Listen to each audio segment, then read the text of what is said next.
There is a major difference between moments where you feel stress versus when you feel overwhelmed. And our two medical experts are going to explain this to you. Dr. K is a Harvard-trained psychiatrist who specializes in modern mental health. Dr. Aditi is a Harvard-trained physician with an expertise in stress, burnout, and mental health. There actually isn't just one kind of stress, but two kinds of stress. There is good, healthy stress and bad, unhealthy stress. Stress is just pressure that you feel. Overwhelm is something different. You don't feel overwhelmed from dealing with too much. You get overwhelmed when many of the things that you're dealing with are out of your control.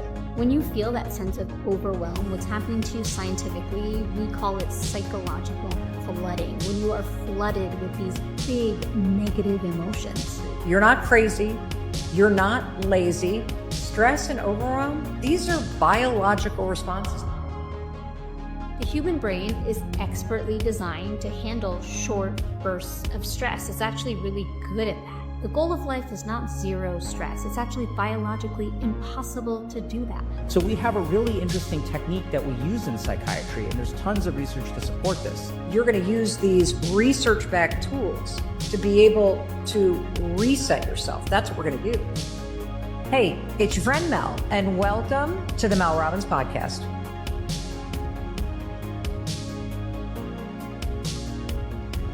Hey, it's Mel, and I cannot wait to dig into the game-changing difference between stress and moments of overwhelm and the 4 steps that you can take. And before we do with world-renowned medical experts, I just got to say, my team just showed me this.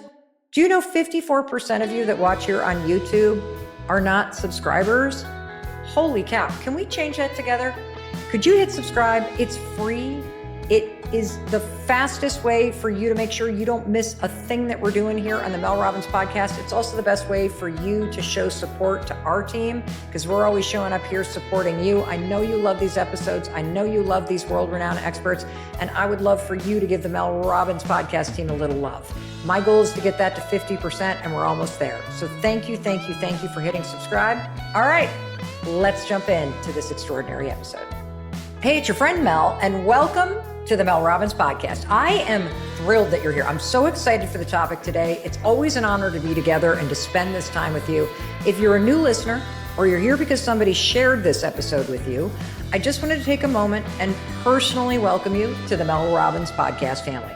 You've picked a life-changing episode to listen to. This is a really good one because today you and I are going to go step by step through the 4 things you're going to do to get out of overwhelm when life feels like it's just too much. And doesn't life feel like it's too much right now? I know. That's why I wanted to talk about this. I wanted to talk about this topic because so many of you are writing in from around the world and you're using the words, I feel so overwhelmed, or you're saying, I'm so stressed out. And so here's what I did. I reached out to 2 of your favorite and my favorite medical experts who have appeared on the Mel Robbins podcast. They are also medical experts that I quoted extensively in the Let Them Theory book. And what I wanted to figure out was, what do we need to do in moments of stress and overwhelm? And that's when I learned the very first mistake I was making. I was using the words stressed and overwhelmed interchangeably. And medically speaking, they're very different states that your brain or body are in. And if you're going to take control in moments where you're stressed or overwhelmed, first of all, you got to know the difference. That's the first step. You got to know the difference between when you're experiencing stress versus you getting to this moment where you're so flooded and beyond your capacity to deal with it that you're actually overwhelmed. Here's how I think about it now that I have spent hours and hours researching this topic so you and I could have this conversation today. Stress is just pressure that you feel. And stress sometimes can be a really good thing. You know what I mean? Because when you feel stressed about a deadline, you tend to get the work done. So it's pressure that you feel.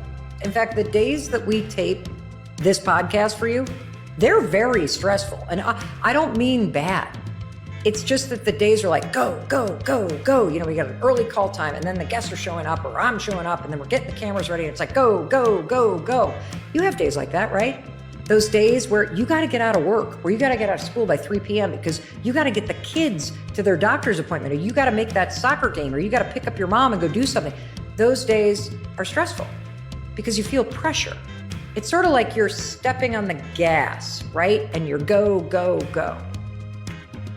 Overwhelm? Now that's different. Overwhelm is way bigger than a stressful day. Overwhelm is what happens when that stress that you're feeling, that pressure, that go, go, go, go, go, go, go, go, go, is building and building and building and building. And all of a sudden, you've had too many days or too many weeks, too many months, too many years in a row, and now you can't go. You've hit this threshold. You've hit your capacity to handle the pressure. You can't keep up. When you're in a state of overwhelm, you can't think. You can't prioritize. Overwhelm means you just can't handle it anymore. Like, that's kind of how I know the difference. Stress, I keep powering through. Overwhelm, I've hit the wall. And I want to unpack this so that you really understand why this difference matters. Let's talk about a work example. Stress is you're answering one email and all of a sudden, 3 more come in and the stupid notifications like ding, ding, ding. And as the ding, ding, ding happens, you start to feel the pressure rising. That's stress. Overwhelm is when you open your inbox and you see there are 342 unanswered emails and you don't know where to start. So you just sit there and you stare at the screen, and now you can't even remember why you logged on in the first place, and oh my God, I have a meeting in 7 minutes. That's overwhelm. Another example, you walk into the kitchen after work and driving your mom to a doctor's appointment this afternoon. You have all these emails that you need to answer because you're out of the office while you were doing the medical appointment. You realize there's no plan for dinner. There is nothing in the fridge. The dog is staring at you because it needs food and you don't have food because you forgot to buy it on the way home. And you just sit down on the couch and you start crying. Or maybe you don't even cry because you've reached this capacity where you can't even cry. You're not even sure what you'd order for dinner at this point. That's overwhelm. Overwhelm, it's a threshold, a capacity issue. Your brain just isn't working. You have no focus. You're oh my God, you either feel numb. I either feel numb or I just feel, I don't know. I always feel run over when I'm overwhelmed. Like, stress has this energy to it. Overwhelm's something else. I think this is personally super helpful to understand the difference. And it makes me realize I've been using these words incorrectly my entire adult life, which is 57 years, for crying out loud. And none of us really understand this unless you're a medical doctor that studies it, because medically speaking, they're very different states, which means they need different tools. If you use the wrong tools, you're going to stay stuck. I want you to just stop and consider right now. Are you feeling stressed in life because you feel pressure? Or are you feeling what I'm describing to you, which is this, I've reached the capacity that I have? I bet if you're not feeling overwhelmed, you know somebody who is. And everything you're about to hear is going to be so eye-opening. And the first person I want you to hear from is the extraordinary Dr. K. Now, Dr. K is a Harvard-trained psychiatrist who specializes in modern mental health. He's appeared on the Mel Robbins podcast twice. And every time, everybody just goes bananas over Dr. K. You may also know him as the Healthy Gamer online. He has millions of people that follow him on his YouTube channel. And so I reached out to Dr. K. He just has a way with words. And I said, hey, Dr. K, could you describe the difference between stress and overwhelm? And I want you to check out what Dr. K said. Hey Mel, I'd love to help you make sense of overwhelm. Here's some stuff I'd love to share. When I deal with patients who are overwhelmed, they feel like life is coming at them way too fast. I have to deal with this over here, and then my boss wants this, and my kid wants this, and then this person is sick, and I need to do some back to school shopping. So life is coming at you and you feel completely out of control. You don't feel overwhelmed from dealing with too much. You get overwhelmed when Many of the things that you're dealing with are out of your control. Being overwhelmed isn't about being too weak or not strong enough. It's about carrying too many challenges that you didn't choose and too few that you did. Okay, Dr. K, I want to highlight something that he said. You don't feel overwhelmed from dealing with too much. You get overwhelmed when many of the things that you're dealing with are out of your control. Just stop and think about that. Like in moments where you're stressed, you got the pressure on, you're cruising through things. In moments of overwhelm, it does feel like life is coming at you. And the reason why we say it feels like life is coming at you and then all of a sudden you tap out is because the things that are coming at you probably feel like they're out of control. Whether that's the nonstop deadlines at work or the goalpost always moving in terms of what you are supposed to do in order to succeed, whether it's caring for somebody who's got a chronic illness, and so that's largely out of your control, whether it's the headlines, like all these things that are coming at you. I think that's such an important thing to understand, that a lot of the things that overwhelm you are things that you didn't choose, or there's too few things that you did choose, meaning you're not in control of some of the things that are important to you because everything else has started to become a priority. And the reason why you feel out of control is because whatever that load is that's coming at you exceeds your capacity. You've hit the threshold. That's why the system shuts down. You just don't have room. It's not working anymore. In other words, overwhelm's like a total collapse.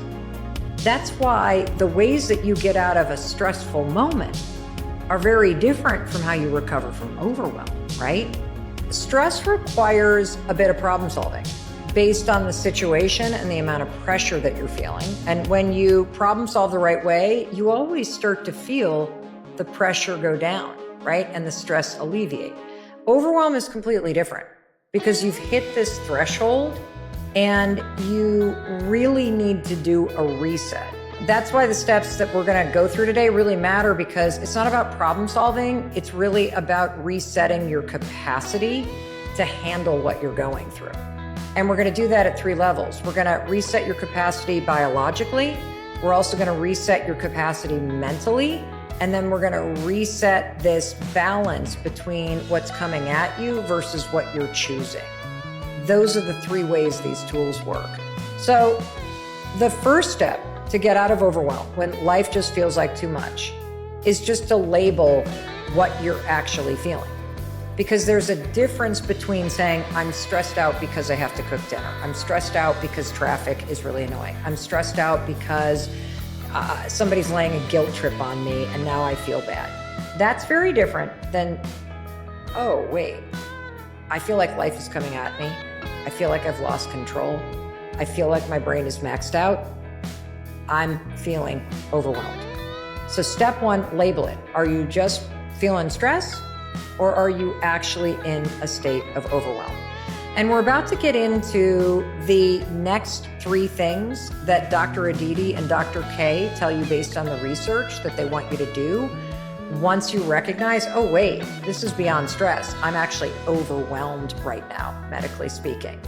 But because I'm not a doctor, I want you to hear from them. And so I called my friend, Dr. Aditi Nerurkar, to give you her point of view. And let me tell you about Dr. Aditi. Dr. Aditi is a Harvard-trained physician with an expertise in stress, burnout, and mental health. She, in fact, ran the largest stress management clinic for the Harvard medical system. She's also the New York Times bestselling author of The 5 Resets. She's appeared on this podcast 3 times, and she is the very first expert of 57 world-renowned experts that I cited in the Let Them Theory book, where she talks all about how to use the Let Them Theory to lower your stress levels. You love Dr. Aditi, I love Dr. Aditi, and so I asked her, Dr. Aditi, from a medical point of view, what is stress versus what is overwhelm? And what do you want us to know about how these different states impact your body. Mel, I'm so glad you asked. There's actually two kinds of stress. There is good, healthy stress and bad, unhealthy stress. And all of the mental and physical health manifestations that you consider negative are actually due to the unhealthy kind of stress. So let's talk about the good kind of stress first. Healthy stress. In science, this is called adaptive stress. This kind of good, healthy stress moves your life forward. It creates a sense of forward momentum. Everything good in your life was created because of a little bit of healthy stress. Examples of good stress in your life could be things like getting a promotion or a new job, falling in love, having a baby, graduating, planning a beach vacation, or rooting for your favorite sports team. The goal of life is not zero stress. It's actually biologically impossible to do that. The goal of life is healthy, manageable stress that can serve you rather than harm you. And so unhealthy stress in science is called maladaptive stress. This kind of stress is unproductive, dysfunctional, and gets in the way of our everyday functioning. When you say that you've had a stressful week or a stressful year, that's the kind of stress you're talking about. That unhealthy stress causes a lot of the mental and physical health manifestations that you're already familiar with. Things like anxiety, insomnia, depression, frequent headaches, abdominal pain, back pain. The list of unhealthy stress symptoms is endless. Okay, so I just want to make sure that you and I are both tracking. Dr. Aditi so far is teaching us that medically speaking, there's two different types of stress.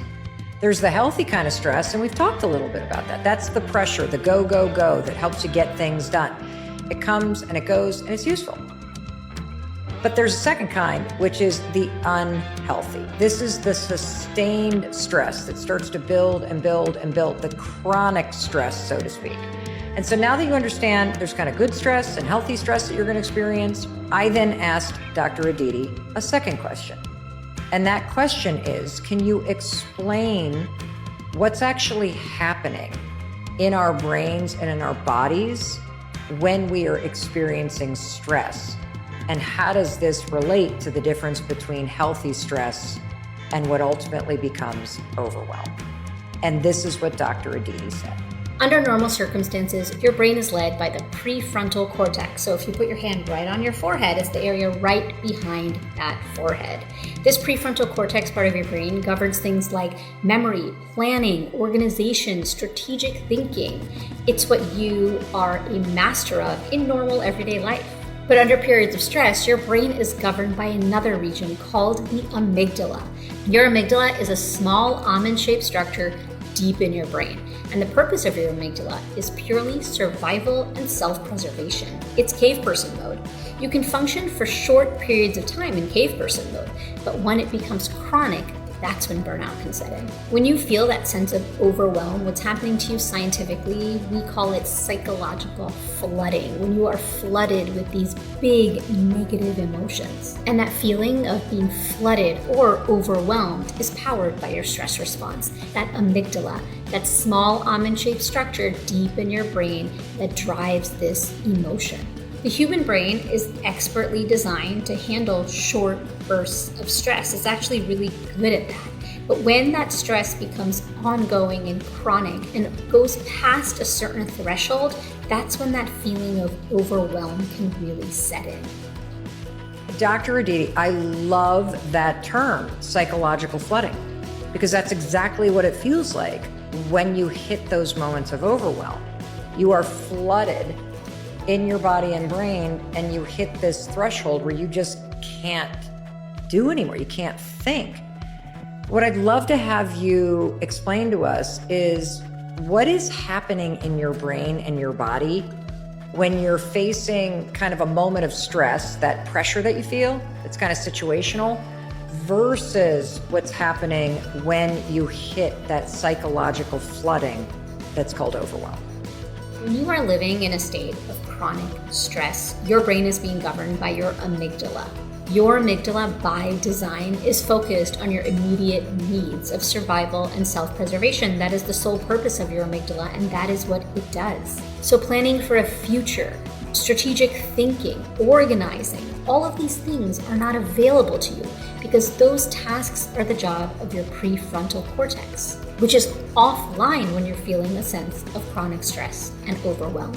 So if you find it difficult to plan for your future, even in the most simple ways like making dinner or meal prepping for the week, this is why. It's not a personal feeling, it's your biology. Oh my gosh, did you catch what she just said? This is why it's not a personal feeling, it's your biology. Dr. Aditi, thank you. Because once you embrace the truth that these moments of overwhelm and even the stress that you feel, these are biological responses. This is important because it changes everything. Why does it change everything? Well, because you can stop judging yourself for feeling behind or weak or not able to handle it all. You're not supposed to handle it all. Biologically speaking, your brain and body has a mechanism to go, overloaded. We're not doing this anymore. I want to remind you, you're not crazy. You're not lazy. Stress and overwhelm, these are biological responses. You heard it from Dr. Aditi. Your brain and body are reacting exactly the way they're wired to, because you and I, we're not robots. We're not powered by AI. We are human beings. And you are designed to be able to juggle a lot of balls in life. That's what stress is for, the pressure, the getting you to be able to pay attention. Overwhelm is when life feels like you're juggling knives and you're afraid to touch anything and you freeze because you both don't want to drop anything and you don't want to cut yourself. After you've labeled what you're dealing with, you're going to breathe. Now don't roll your eyes at me, okay? Because we're going to use the biology and the science and the physiology of your breath to alter your biological state of overwhelm and stress. How cool is this? But you don't have to take it from me. I want you to hear why breath is the second step from Dr. Aditi. Check this out. The reason your breath can be so helpful as a first step in managing those feelings of overwhelm and chronic stress is because your breath is the only physiological mechanism in your body that is under voluntary and involuntary control. Your brain waves don't do that. Your digestion doesn't do that. No other system in your body is under voluntary and involuntary control, which is why your breath is such a powerful gateway to resetting your stress response. Since Dr. Aditi just shared with us that breathing is a powerful way to not only reset your stress response, but also to help you get out of these moments of overwhelm, I'm sure you're thinking the same thing that I'm thinking, which is, okay, what am I supposed to do with the breathing? How am I breathing? So there's a specific form of breathing that has a lot of different names, okay? Some people call it cyclic breathing. Other people call it a physiological sigh or physiological breathing. I was first told about this type of breathing by Dr. Russell Kennedy, who is an expert that has appeared on this podcast. He's also quoted in the Let Them Theory book. And in order to simplify it, because I'm going to teach it to you right now, because I use it all the time in moments when I'm overwhelmed, I've given it a name I can remember. And here it is. When life's too much, just double in, then flush. Okay? And let me explain the science behind this form of breathing. There's a lot of research coming out of Stanford that explains why this form of breathing is particularly effective in moments of overwhelm or even anxiety. If you love Huberman Lab and the work of Dr. Andrew Huberman, he talks a lot about this in terms of the physiological sigh. But the bottom line is, this has been around for a long time, and the clinical definition is cyclical breathing, and it's explained to me by Dr. Russell Kennedy. So when you're in a state of overwhelm, like, your breathing can be really quick, right? And so are your thoughts, because you're at capacity. Or you can be so kind of overwhelmed that you're not even aware of your thoughts or aware of your breathing. And that's because, as Dr. Aditi just explained to you, your body's fight or flight on edge response is now activated. So Dr. Russ Kennedy, who calls himself the Anxiety MD online, taught you and me this technique when I interviewed him on this podcast. I love it. And here's how you do it. Remember, when life's too much, you're just going to double in and then flush. That's it. Double inhale through the nose. Flush it out with one long exhale through the mouth. Now, if you repeat that cyclic breathing technique for a minute, you will feel different. If you do it for 5 minutes a day, The research out of Stanford shows it can reduce anxiety more than meditation. So remember, cyclic breathing is step 2. You're going to label stress or label that you're overwhelmed. Then you're going to remember, I got to breathe because I'm in a biologically compromised state. When life is too much, double in, exhale, and flush that overwhelm out. Now, I'm going to have Dr. Aditi come back on and now explain why this breathing technique resets your biological response to stress and overwhelm. Because basically, you are manually resetting your nervous system stress response when you do cyclic breathing. Let's hear from Dr. Aditi. Just as there are 2 kinds of stress, there are 2 kinds of nervous systems in your body. One is called the sympathetic nervous system. This is where the fight or flight response lives, and that is what the amygdala powers. The second system in your body is called your parasympathetic system, or rest and digest. The fascinating thing about your brain and body is that these 2 systems are mutually exclusive. They can't be turned on at the same time. It's like a light switch. When the sympathetic system is on, your parasympathetic system is off, and vice versa. Your breath can be the toggle between these 2 systems. When you are feeling a sense of anxiety, overwhelm, or chronic stress, most likely you have rapid, shallow breathing in your chest, what we call in science thoracic breathing. And when you are mellow, relaxed, and really driven by the parasympathetic system, or the rest and digest system, you have deep belly breathing. In science, we call this diaphragmatic breathing. And the reason your breath can be such a powerful tool is because you can move from that fight or flight sympathetic nervous system back to rest and digest, or the parasympathetic system, simply by taking a few slow, deep breaths. I want to now try to explain this in just simple terms. I mean, clearly I'm not a medical doctor, but I've used this technique now in my life ever since learning about it from Dr. Russell Kennedy. And it works wonders. Have you ever had a moment where you've been so overwhelmed and crying, and then all of a sudden you're overwhelmed by your crying that you're like, and you suck in twice, and then you let it out? You did that instinctually because you were getting too worked up and your body was resetting itself. To me, this is the same technique, only you're doing it on purpose. You're getting out of that like racing heart and that panic state, and you're double in, and the long exhale. It not only feels like you're breathing out the stress and overwhelm, you are manually, based on what Dr. Aditi just told you, resetting your nervous system back to the parasympathetic rest and digest response. Because when you double in and you flush it out, as you do the long exhale, you will notice that you drop back down into the belly breathing. This is a way for you to shortcut from that stressed out state and shift down back into the diaphragm where you're in your rest and digest state naturally.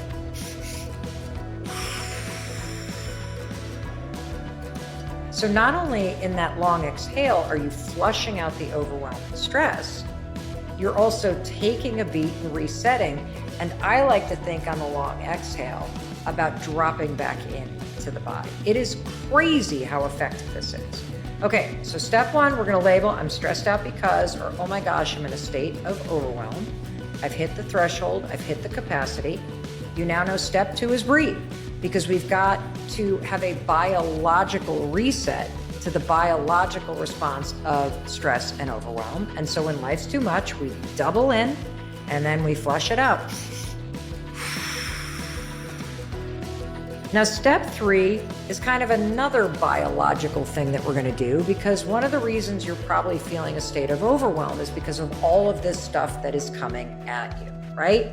And so you've got this overload in your mind that I want to help you empty.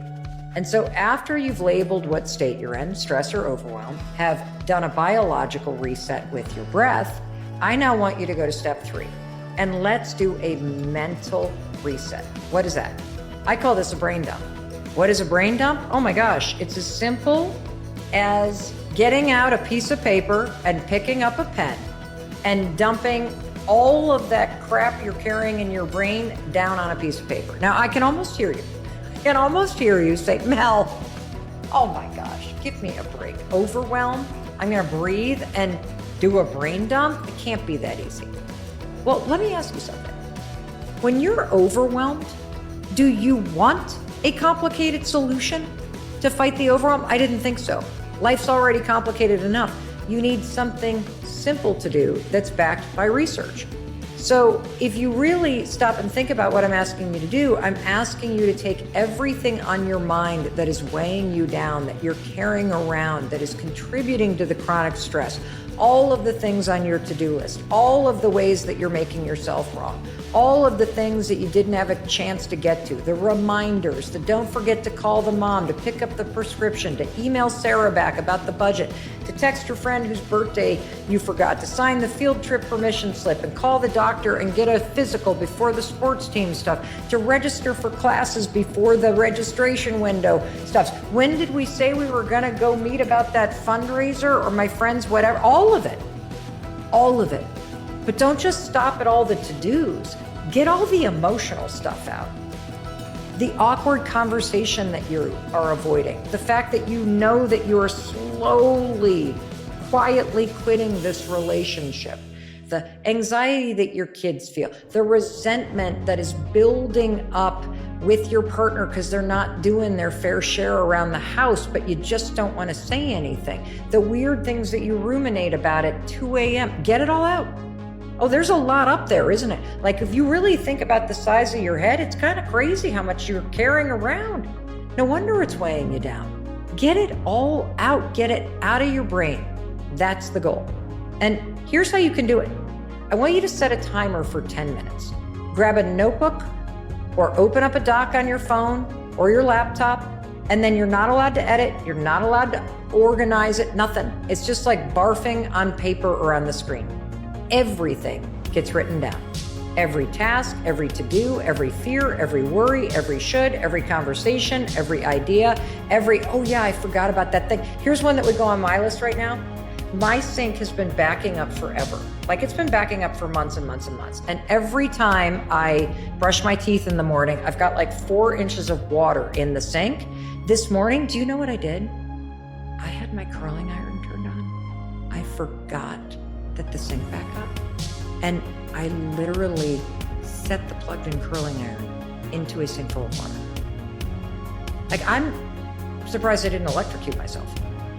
I have been thinking about this thing forever. I need to get it out of my brain because it's weighing me down. I just need to unclog the sink. I think about it all the time, but it's not going anywhere. That's an example. You've got thousands of those things that you're carrying around. And by the way, whatever you dump out, it should be messy. Because this isn't a planning exercise. This is a purge. The technical term for a brain dump is cognitive offloading. Let me hit you with some research about why this works. There was a meta-analysis done in 2025. That means they've analyzed a bunch of different studies and then summarized it for you and me. That confirms that when you write things down, in other words, you get it out of your head, you cognitively offload. You reduce your mental strain. You improve your brain's ability to perform. Your brain performs better when it knows it doesn't have to remember everything. Let me tell you why. Because your brain is not a storage unit, it's a processor. And when you use your brain to hold on to everything, instead of directing it to help you handle everything, you are clogging up your brain. And it's creating spinning and forgetting and shutting down. I want you to think about it like you open up your computer and there's 1,000 tabs open. You've got 1,000 tabs open in your mental browser right now. Your brain isn't broken, it is at capacity. Its storage is used up. It can't save anything on the hard drive. Do you know that studies have shown that mental load, it is disproportionately carried by women? I don't need to tell you that study because you know it's true because you're the one carrying the birthdays, the school emails, the dog meds, the dentist appointments, the emotional state of the entire family, everybody's birthday, the holiday shopping, the cooking, the planning, the cleaning, the folding. I'm here to tell you that it's real and you deserve to redistribute that load. And the first place we're going to put it, we're going to cognitively dump it onto a piece of paper. That's why I call this a brain dump. That is the step you're going to take because it gives you clarity. It gives you something to point to when you can say, look, I need help, or I got to set this boundary. Look at all this stuff I'm carrying around. So set the timer to 10 minutes, dump it all off. And I know what you're asking, Mel, when is the best time to do this? Well, first of all, the best time to do this is anytime you've labeled the fact that you're stressed or overwhelmed, you've done the breath, and you've reset your response biologically, and now you're in a slightly different biological state. Then you can do the brain dump. But I did check into this, and believe it or not, there's research on this. Baylor University did a study where one group of people journaled before bed about what they had already accomplished. Okay, so this is like one of those, so today I did all these things. The other group, check this out. You know what they wrote down? They wrote down everything they didn't do. So basically, what was on your to-do list that you didn't get to? And who do you think fell asleep faster? The people that journaled about what they got done, or the people that brain dumped all the things that they didn't do on a piece of paper, basically sleeping next to a to-do list for the very next day? The people who wrote the unfinished tasks. Honest to God, that's the people who slept better. They fell asleep 9 to 10 minutes faster than the group of people who wrote down what they got done. Now let's just unpack this for a second, okay? Why would writing down all of the things that you didn't get to on a piece of paper before you go to bed help you sleep, help you fall asleep 9 to 10 minutes faster? By the way, that's the same effect as some prescription sleep aids in clinical trials. I'll tell you why. It has to do with something called the Zeigarnik effect. See, your brain hates open loops. Open loops are these like open tabs in your mind. It's all the things that you haven't done. It's the lingering ideas. It's the things on your list you didn't get to. These open tabs, these undone things, your brain's just going to keep cycling through them because it's afraid you're going to forget it. It's trying to help you. But see, when your brain sees that you and I just wrote, oh yeah, I got to buy Drano. I've got to do the birthday text. I got to make sure I do this. Your brain sees it all dumped on a piece of paper. You just cognitively offloaded it. It's like, oh, check, check, check. So if you're lying in bed staring at the ceiling, thinking about emails and errands and phone calls, the fix isn't lavender oil or white noise. It's a brain dump. The research proves if you offload the things you're thinking about onto a piece of paper, the Zeigarnik effect takes hold and your brain can literally let it go and drift into sleep. Oh my gosh, isn't that incredible? So now that you've put it all on the list, what comes next? This is the fourth thing. And it brings me back to Dr. K. Remember Dr. K at the very beginning of our conversation today? And he talked about the fact that overwhelm is when you feel like life is coming at you too fast and now it's too much and you just feel out of control. And he also went on to explain what's happening when your brain gets overwhelmed. Turns out when you're overwhelmed, it's because there's two different types of obligations that your brain is trying to process. Wow. And so Dr. K is back to teach you that when you're in a state of overwhelm, it has to do with the number of things that are out of your control that are coming at you versus the number of things that are on that to-do list that you actually want to do. I want you to listen closely because Dr. K is about to add yet a deeper layer to the medical state of being in overwhelm. And that's going to set up the fourth step of what you're going to do after you have taken a breath, after you've done a brain dump. Let's take a listen to Dr. K. When your brain is feeling overwhelmed, it's actually measuring two different kinds of things. One is something called a passive challenge. Passive challenges are things that happen to you without you ever choosing them. These are things like paying taxes, dealing with a spouse or child or parent who gets sick, or other things just out of your control. The other really interesting thing is there's another kind of challenge called an active challenge. These are challenges that you face in your life that are things that you actually choose to do. So when you wake up on a morning and you say, you know what, I'm gonna learn how to bake sourdough. This may require a lot of work, maybe a lot of effort, but it's something that you choose. Now, the really interesting thing is that whether your brain feels overwhelmed is not based on the number of things that you are dealing with. This is what a lot of people get wrong. It is based on the ratio of passive challenges to active challenges. When I deal with patients who are overwhelmed, they feel like life is coming at them way too fast. I have to deal with this over here, and then my boss wants this, and my kid wants this, and then this person is sick, and I need to do some back to school shopping. So life is coming at you and you feel completely out of control. The really scary thing is that when life is coming at you at a really fast pace, what is the first thing that you give up? You give up the things that you want to do. You stop working on your book, you stop exercising, you stop learning how to make sourdough because you don't have the time, which fair enough. The problem is then the percentage of things that you have control over in life actually decreases. Dr. K, that is fascinating because it's true that in those moments where you're overwhelmed, you do stop doing the things that you care about, which means the only thing on your plate is the bills and work and, you know, caring for your aging parents or the dog that's sick or the fact that you got to find a new, like all of these things that you didn't choose that are coming at you.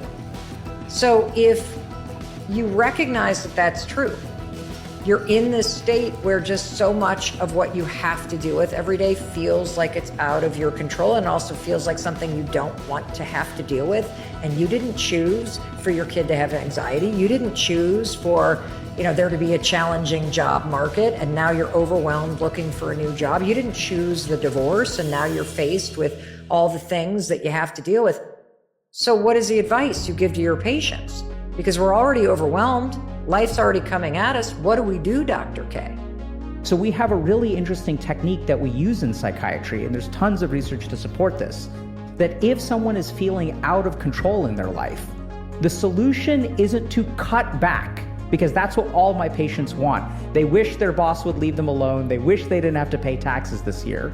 The solution is not to cut back on what life is sending your way, although that would certainly make things easy. The real solution is to take on more active challenges. Start to take control of a single thing in your life. I'm sorry, Dr. K. That makes no sense. That makes no sense. I'm already overwhelmed and my brain isn't working. How is taking on something else when I've hit this threshold the answer? How does that work? Can you give me an example of what your patients add in? Like, how are you dealing with this in your clinical practice? When I work with patients who are in the throes of addiction, they're going through divorce, they're on probation at work, they have legal problems and DUIs, almost all of them start by taking control of one thing in their life. In this case, it could be, I'm not going to drink today. And as you start to take a little bit of control in your life, your brain feels less overwhelmed, and then you are better able to handle those passive challenges. I actually understand what you're saying. Like, if you take a step back, if you're in a state where life is coming at you, and so many of the challenges that you're facing are out of your control and you didn't choose them and you don't want to deal with them, of course we just wish they would go away, but that's not happening. What you're basically saying is that by adding something in that you care about, whether it's not drinking or it's every day I'm going to look for a job because I care about this, or whether it's picking up a book instead of picking up your phone tonight, what Dr. K is saying makes a lot of sense. That you've got to signal to yourself that there are things that you care about that you still do that are for you and your own sanity. that make you feel in control. I love this. It actually, when he first said it, I was like, wait, I don't think that makes sense at all. I'm not doing anything right now. I'm overwhelmed. No. Stop letting go of the things that matter to you. Add one thing in. Wow, I love that advice because it's so counterintuitive. So let me make sure you got this. The 4 steps to any moment where life feels like too much and you want to take control because you're overwhelmed, they're very, very simple. You now know the difference between stress, which is pressure, and hitting that psychological flooding, which is overwhelm. And so you're just going to label it. Step 2, we're going to use a biological reset to meet the biological stress and overwhelm response. And when life's too much, you know it's the double inhale, and then you're going to flush it out. Third thing you're going to do is you are going to cognitively offload the mental load, right? And you're just going to do a brain dump on a piece of paper. 10-minute timer, dump it all out. If you do it at night, we can leverage that amazing research from Baylor, and you're going to, based on the study, fall asleep faster, which, we love that too. And finally, I love that kind of reframe from Dr. K, that if it's overwhelm, you have to find something to add in that's important to you, something that you're going to do right now that you can focus on. For Chris, it's writing every morning, no matter what. For you, it may be walking every day, no matter what. It might be cutting out the alcohol or cutting out the sugar. It might be closing your laptop at 7 o'clock when the alarm rings at night because you're practicing boundaries at work. It might be taking a lunch break today instead of standing around and eating your sandwich at your shift at the hospital or at school, and really separating yourself for a minute. Because when you add that in, Dr. K is right, you will feel this little moment of control. And that's going to counterbalance all the things that are out of control that are coming at you. And based on what Dr. K said, those small moments of control help you be better equipped to handle all the other things. So those are the tools. And that's the science. And I want to give a huge shout out to Dr. K and to Dr. Aditi and Dr. Russ Kennedy for unpacking this really important difference between stress and overwhelm and giving us this detailed, deep, simple 4-step guide that you can use anytime you need the next time life feels like it's just too much. And in case no one else tells you today, I wanted to be sure to tell you, as your friend, that I love you and I believe in you and I believe in your ability to create a better life. And understanding these key differences between moments of stress and the psychological flooding of overwhelm and practicing these 4 steps, holy cow. It's not only gonna make you feel better, it's gonna help you do what you need to do to make your life better. And I love that for you. All right, thank you for being here. Thank you for sharing this with people that you care about. I can't wait to see you in the very next episode. I'll welcome you in the moment you hit play. And thank you for watching all the way to the end. Thank you for hitting subscribe. If that's lit up like a Christmas tree right now, could you hit subscribe? Because it means you are one of the 54% of people who watch this who are not subscribed. It's a great way to show our team support. And it also ensures that you are not going to miss a thing when we drop these extraordinary and life-changing free resources and episodes for you. Alrighty, speaking of amazing free resources, I know you're gonna love watching this episode next, and I'll be there to welcome you into it the moment you hit play. I'll see you there.